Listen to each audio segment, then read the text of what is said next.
नमस्कार, बहुत बहुत स्वागत है। मैं मोहम्मद सिंह, आप देख रहे हैं इंडिया न्यूज का डिजिटल प्लेटफॉर्म। आज फिर से एक नया एक्सप्लेनर लेकर हाजिर हैं ईरान पर, अमेरिका पर, इजराइल पर, खाड़ी मुल्कों पर और किस तरह से अब इजराइल, अमेरिका और ईरान की जंग एक निर्णायक मोड़ पर पहुंच चुकी है। आज के एक्सप्लेनर में आपको बताने और समझाने की कोशिश करेंगे।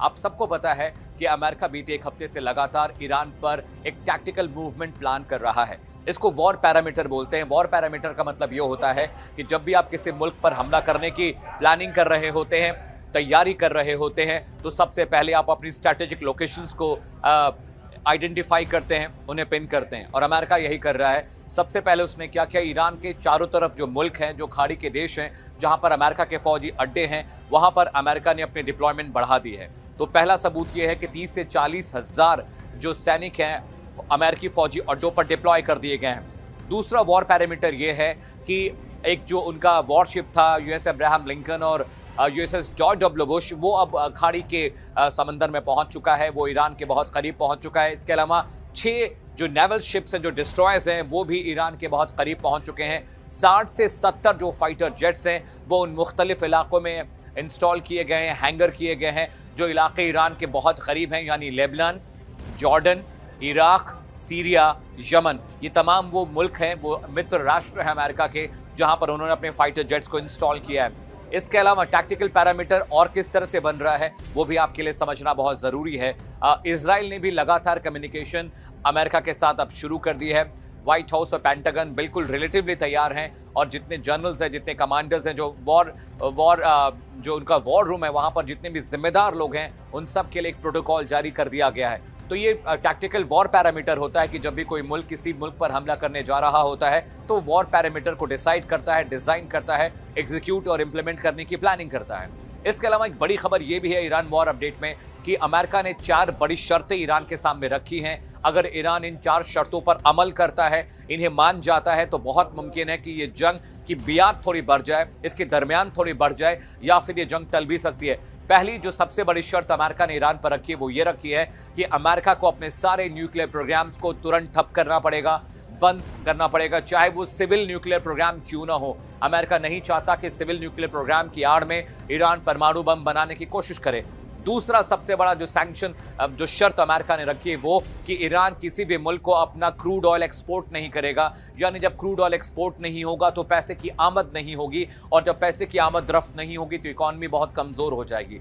तीसरी सबसे बड़ी शर्त जो अमेरिका ने रखी है वो ये कि जो भी न्यूक्लियर पार्टिकल इनरिचमेंट हो चुका है, यानी जो यूरेनियम, जो प्रोसेस यूरेनियम है जिसका इस्तेमाल सिविल न्यूक्लियर प्रोग्राम्स के लिए किया जा रहा है या जिनका इस्तेमाल परमाणु बम बनाने में किया जा सकता है, उसका खुलासा करना पड़ेगा ईरान को अमेरिका के सामने, और उसकी क्वांटिटी, उसकी एस्टैब्लिशमेंट, उसकी लोकेशन अमेरिका के साथ तुरंत फौरी तौर पर साझा करनी पड़ेगी।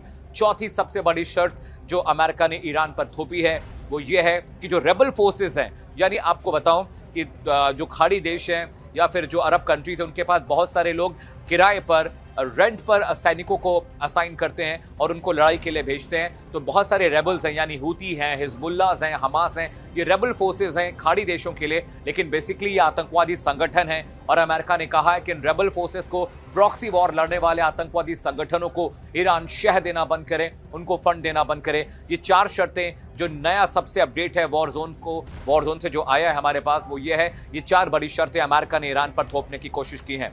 इसके अलावा मैं वॉर पैरामीटर की बात करूं तो वॉर पैरामीटर कैसे सजाया गया है उसके बारे में भी हम आपको जानकारी देंगे, लेकिन उससे पहले आपको ये जानना बहुत ज़रूरी है कि बीते 20 सालों में अमेरिका ने किस तरह से ईरान को कमज़ोर किया और ये हालत बना दी कि वहाँ पर खामनेई को सत्ता छोड़नी पड़े, वहाँ की इकॉनमी डंप हो जाए, लोग भूखे मरने लगे, इन्फ्लेशन अपने ऑल टाइम हाई पर पहुँच जाए, इकॉनमी की जो एक्टिविटी है वो ख़त्म हो जाए, मैक्रो इकॉनमिक्स वहाँ की बिल्कुल डेड हो जाए, इम्पोर्ट एक्सपोर्ट बिजनेस बिल्कुल ख़त्म हो जाए, और जो उनका डोमेस्टिक इंडस्ट्री है वो भी काम करनी बंद कर दें।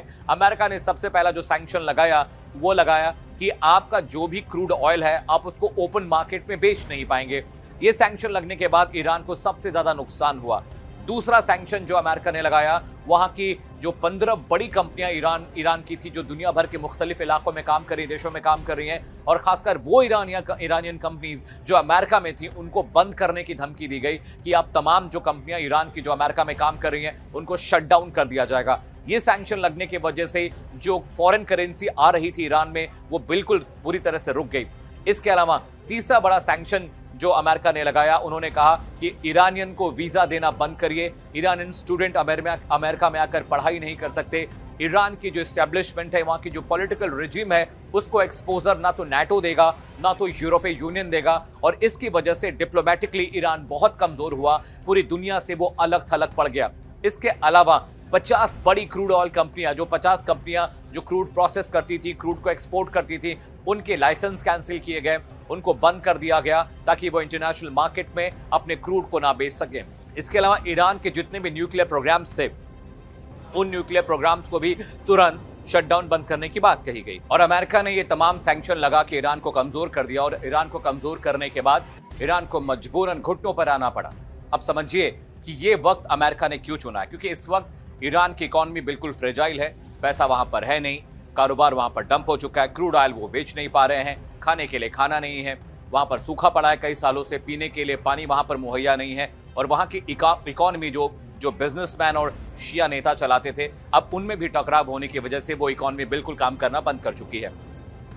एक बहुत अहम बात आपके लिए यह समझना भी जरूरी है कि सैंक्शन लगने के बाद और अमेरिका इजराइल के प्रेशर के बाद ईरान की हालत और खराब हुई है, और इसीलिए जो अरब मुल्क हैं, जो खाड़ी मुल्क हैं, वो बिल्कुल नहीं चाहते कि किसी भी कीमत पर ईरान पर हमला हो। एक बड़ा अपडेट ये भी है कि सऊदी अरब और यूएई जैसे मुल्कों ने अपना एयर स्पेस इस्तेमाल करने से अमेरिका को रोक दिया है। बाकायदा ऑफिशियल एक बयान जारी किया है, उसमें कहा गया कि वो ईरान पर होने वाले हमले के लिए किसी भी तरह का एयर स्पेस अमेरिका को नहीं देंगे। एक बड़ा अपडेट तुर्की से भी है।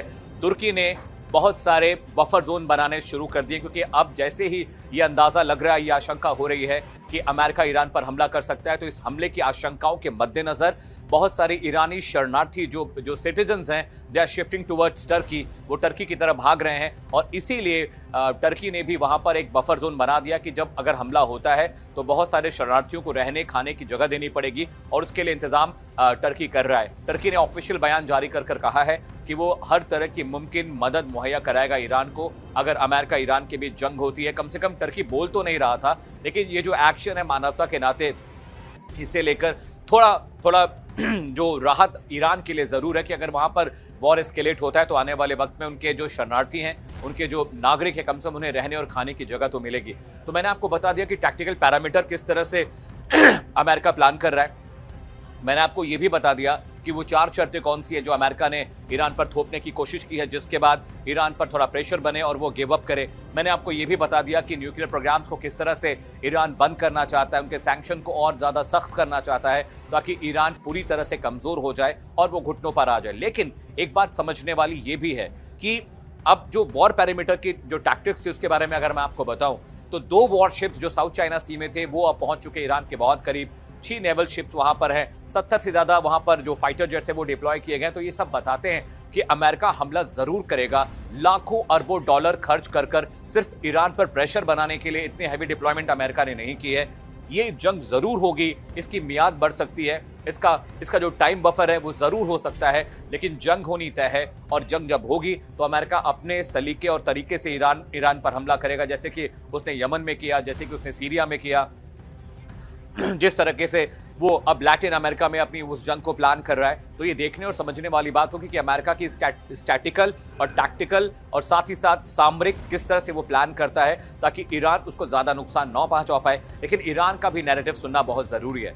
ईरान के पास इस वक्त खाड़ी देश में सबसे ज्यादा रॉकेट का जखीरा है, स्टॉक है, और उसमें बहुत सारी ऐसी सुपरसोनिक क्रूज मिसाइल्स हैं जो वॉरशिप को तबाह कर सकती हैं। आपको याद होगा कि जब जून 2025 में ईरान और इजराइल के बीच जंग शुरू हुई तो उस वक्त बहुत सारे जो इंटरसेप्टर्स थे इजराइल के काम नहीं आए। उनका जो एरो 3 एयर डिफेंस सिस्टम है, जो उनका आयरन डोम है, वो ठीक सलीके से काम नहीं कर पाया, जिसकी वजह से बहुत सारा नुकसान इजराइल को हुआ। और अमेरिका ये बात जानता है कि अगर हम ईरान पर हमला करते हैं तो ईरान के पास सिर्फ एक चारा है, और वो चारा ये है कि उनका जो मिसाइल भंडार है वो पूरा फुल ऑन जाकर उसके साथ अमेरिका को भी रिटेलिएट करें और इजराइल को भी। लेकिन मुश्किल इस बात की है कि हर कोई जानता है कि ईरान के पास न्यूक्लियर वेपन है जो उसने चोरी छिपे डेवलप किया है। तो जरा फर्ज करिए कि अगर इजराइल और अमेरिका ईरान पर हमला करते हैं और ईरान उनको एटॉमिक फॉर्मेट में रिटेलिएट करता है तो ये जंग बहुत बड़ी हो जाएगी। और अगर एटॉमिक हमला हुआ, परमाणु बम का इस्तेमाल हुआ, तो ये पूरी दुनिया 3 हिस्से में बढ़ जाएगी। वो 3 हिस्से कौन कौन से हैं? पहला हिस्सा होगा जिसमें अरब कंट्रीज होंगी, मुस्लिम राष्ट्र होंगे। दूसरा हिस्सा होगा वेस्टर्न वर्ल्ड का, जिसमें अमेरिका, लैटिन अमेरिका, कनाडा जैसे मुल्क होंगे। और चौथा जो हिस्सा होगा उसमें रशिया, चाइना, यूक्रेन जैसे मुल्क हैं जो एक साइड हो जाएंगे। और नाटो और यूरोपियन यूनियन अपने फायदे के हिसाब से, अपनी सुविधा के हिसाब से अपना पक्ष तय करेंगे। लेकिन ये बात समझने बहुत जरूरी है कि न्यूक्लियर वॉर के वक्त अगर न्यूक्लियर वॉर होता है तो जो मुल्क है, जो दुनिया 3 हिस्सों में बढ़ जाएगी। और सबसे ज्यादा नुकसान होगा एशिया पैसिफिक का, क्योंकि एशियन सब कॉन्टिनेंट बहुत सेंसिटिव है, मार्केट के लिहाज से बहुत सेंसिटिव है। और अगर वहां पर वॉर होता है तो सबसे ज्यादा जो इम्बैलेंस है, जो जियोपॉलिटिकल सिचुएशन चेंज होगी, जो वर्ल्ड ऑर्डर चेंज होगा, उसमें बार बार अमेरिका की धाक जमेगी। क्योंकि अमेरिका यही चाहता है कि ईरान पर हमला करने के बाद वो दुनिया को ये दिखाए और समझाए कि अमेरिका ना तो कभी कमजोर था, न है, न आने वाले भविष्य में होगा। और एक साथ वो 2 निशाने कर रहा है। एक तो खाड़ी मुल्कों पर अपना दबदबा बनाएगा, दूसरा चाइना और रूस को भी एक सीक्रेट मैसेज, एक मैसेज जाएगा कि आप जिस तरह से दुनिया को, पूरे खित्ते को अपने अपने वश में करना चाहते हैं, आप अलाइन करना चाहते हैं, वो नहीं हो पाएगा। अमेरिका आज भी लीडर है, कल भी लीडर था और आने वाले वक्त में रहेगा। आज के एक्सप्लेनर में फिलहाल इतना ही, लेकिन देश और दुनिया की तमाम बड़ी खबरों को देखने, पढ़ने, समझने के लिए आप हमारे डिजिटल प्लेटफॉर्म को फॉलो करिए।